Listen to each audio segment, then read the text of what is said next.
Bonjour à tous. Alors aujourd'hui, je vous propose un exercice sur les vecteurs. Donc le but de cet exercice, c'est de représenter géométriquement des vecteurs. Je t'invite donc de mettre la vidéo en pause afin de pouvoir faire cet exercice et lorsque tu auras terminé, de mettre la fonction play afin de pouvoir voir la correction avec les explications. Je suppose que tu as eu le temps de faire cet exercice, donc nous allons corriger cela ensemble. On dit sur la grille ci-dessous, placer les points H, B, K, L tels que le vecteur CP est égal au vecteur RH, tel que le vecteur CV est égal au vecteur PR, et tel que le vecteur KP est égal au vecteur CR, et tel que le vecteur RP est égal au vecteur LH. Donc déjà, on va faire pour le vecteur CP. Alors, le vecteur CP, on le voit, il est là. Donc moi, bien sûr, là, je le fais à main levée, d'accord? Mais toi, tu fais bien sûr à la règle et au crayon à papier. Ensuite, donc là, on voit bien que notre vecteur CP, son sens est vers le bas, d'accord?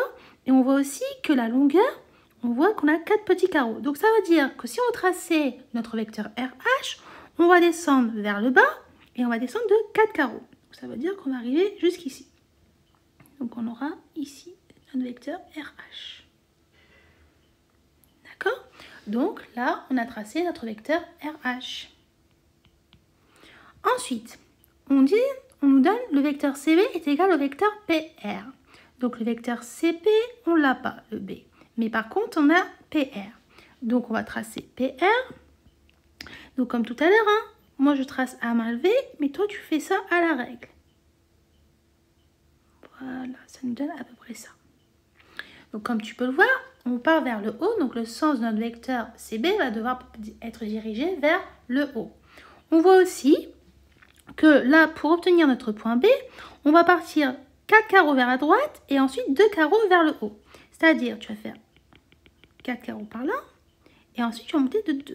Donc ça veut dire que notre point B est ici. Donc le vecteur CB est là. Ensuite, on nous demande de tracer le vecteur KP. Donc ici, on n'a pas notre point K. Donc c'est-à-dire que c'est ce qu'on cherche à déterminer. Par contre, on a notre vecteur CR. Notre vecteur CR, il est là. Comme toujours, hein, moi je trace à la main levée, mais toi, tu fais ça à main à la règle. D'accord? Donc, on veut que notre vecteur KP soit égal au vecteur CR.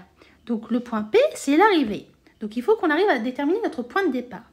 Donc, comme tu peux voir, quand tu pars de ton point R, eh ben, tu décales ici, en fait, là, tu as 4 carreaux. Et ensuite, tu montes de 2. Donc, ça veut dire que là, tu vas décaler de 4.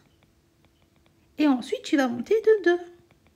Donc, ça veut dire que notre point K est ici. Donc là, on va pouvoir tracer notre vecteur KP. D'accord? Ensuite, on nous demande de tracer le vecteur RP, qui est égal au vecteur LH. Donc, on sait que le vecteur RP, il est là. Donc, ça va être là. Et on voit qu'on voit le sens est vers le bas. Donc, si nous, là, on veut avoir le vecteur LH, on sait que le point H, il est là.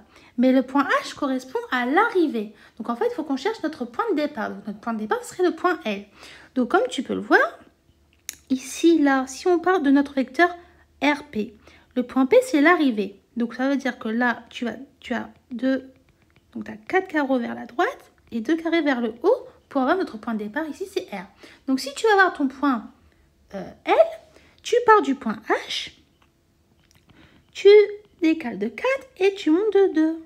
Et donc, automatiquement, ici, tu as ton point L. Donc, ici, tu as ton vecteur LH.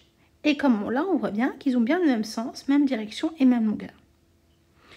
Voilà, donc j'espère que les explications que j'ai pu te donner là sont claires. Et je te dis donc à bientôt et au revoir.